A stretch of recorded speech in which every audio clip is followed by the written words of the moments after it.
Hey there, truth seekers. Welcome to episode 223 of the Bible Difficulties and Answers podcast. I'm your host, Lance Smith, where we refuse to panic when the text looks difficult and we refuse to settle for lazy answers when the Bible deserves better. Today's question comes from Numbers 10:31. If God led Israel by a cloud, then why was Hobab needed as a guide? Let me put that into everyday language. If God is guiding you, is it a lack of faith to still ask for directions?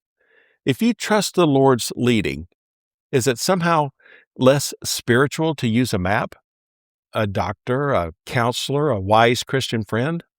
Because in Numbers language, the question is this: if you got a pillar of cloud and fire, what on earth do you need a Hobab for? Let's take a look at the text and the tension here.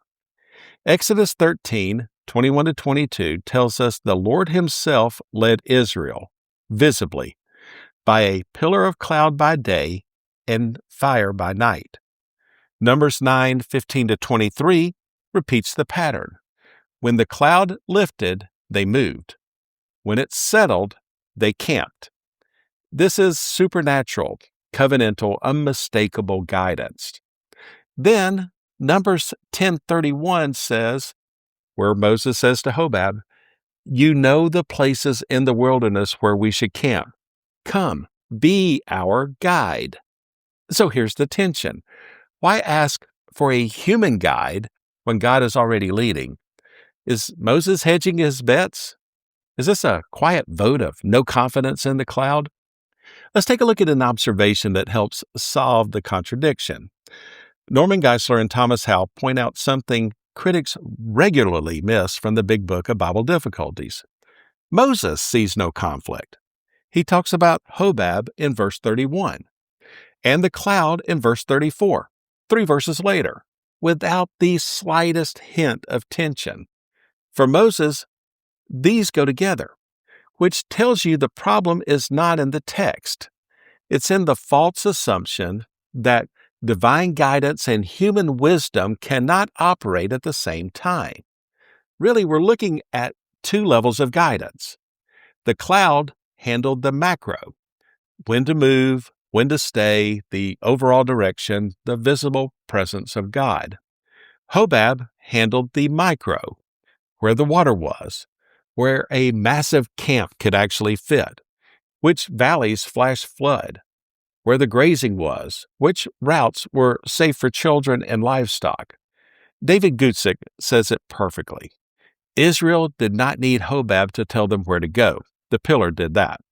They needed him to help them function wisely in the places God led them. That's not unbelief, that's leadership. And it's how God normally works. Let's make this into a modern analogy. This is the difference between GPS and a local who actually lives there. The GPS tells you, go to the city. The local tells you, don't take that exit at 5 p.m. unless you enjoy sitting in traffic, repenting of your life choices. The cloud said, this is where you're going. Hobab said, if you camp in that wadi and it rains in the mountains, you're going to wake up floating. That's not a lack of faith, that's survival. Or to put it another way, trusting God's guidance while ignoring practical wisdom is like praying for daily bread while refusing to go to the grocery store because you're waiting for manna to eventually hit aisle 5. So let's take a look at the biblical pattern. God promises the land. Israel still fights battles. God promises Paul safety. Paul still takes the Roman escort. God promises provision. Paul still says, if a man will not work, neither shall he eat. Faith and wisdom are not common enemies. They are partners. So when Moses says, be our guide, he is not replacing God's guidance.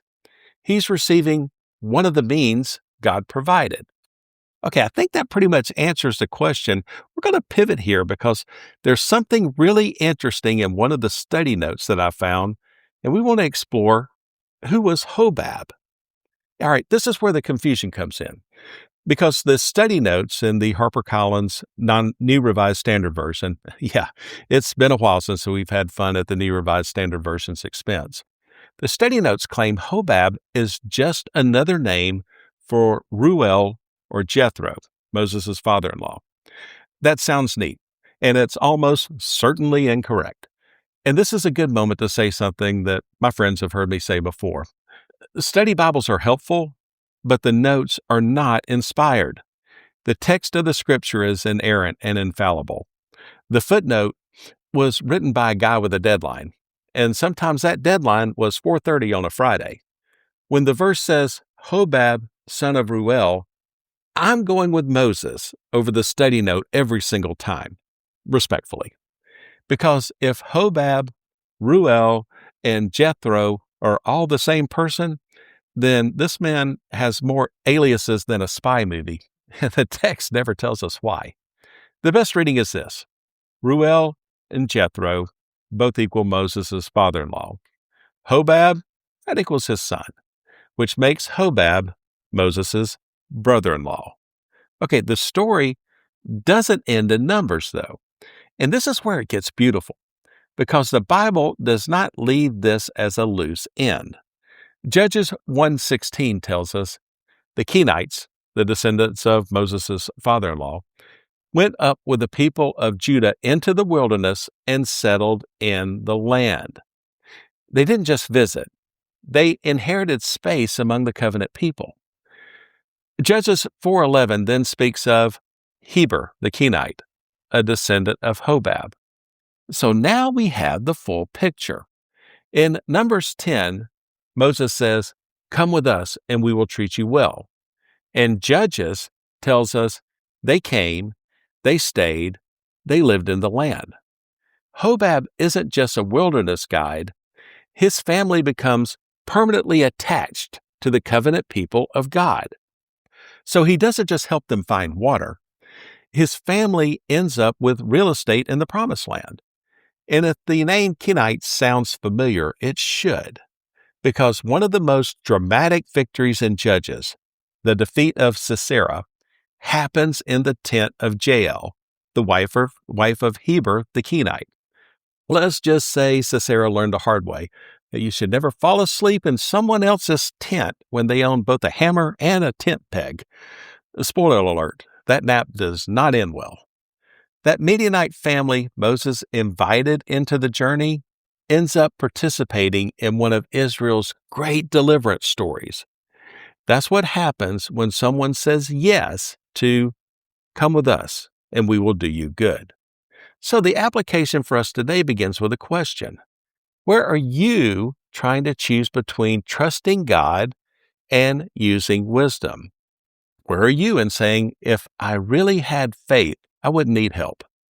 Some of you are waiting for a pillar of cloud while ignoring the Hobab God already sent, the counselor, the doctor, the seasoned believer, the wise friend, or even humble podcaster. Wanting the miraculous while rejecting the practical is not deeper faith. In Numbers 10, it's bad wilderness strategy. So, in conclusion, can God lead by a cloud and still use Hobab? Not only can he, that is his normal way of working. The cloud still leads, and in his kindness, God still sends Hobabs. So when you say yes to the Hobabs God places in your life, when you walk with his people instead of staying on the outside looking in, you're not just getting better directions for the wilderness, you're stepping into a story that leads to inheritance. Because in the Bible, the people who travel with the covenant people end up sharing in the covenant blessing. Just ask the Kenites. Follow the cloud. Invite Hobab. If this kind of careful, context-driven Bible study is sharpening your faith, you can support the show at buymeacoffee.com/Lance Smith. It's always appreciated. It's never expected. Next Friday, we're going to look at Numbers 10:33. Was the ark placed in the middle of the camp or in front of it? You can find every episode at BibleDifficultiesAndAnswers.podbean.com Email me at BibleDifficultiesAndAnswers@gmail.com or join the discussion on Facebook. Thanks for listening. Thanks for studying. Thanks for refusing to settle for surface-level answers. I'm Lance Smith, wishing you good health, good study, and God's richest blessings. So long, everybody.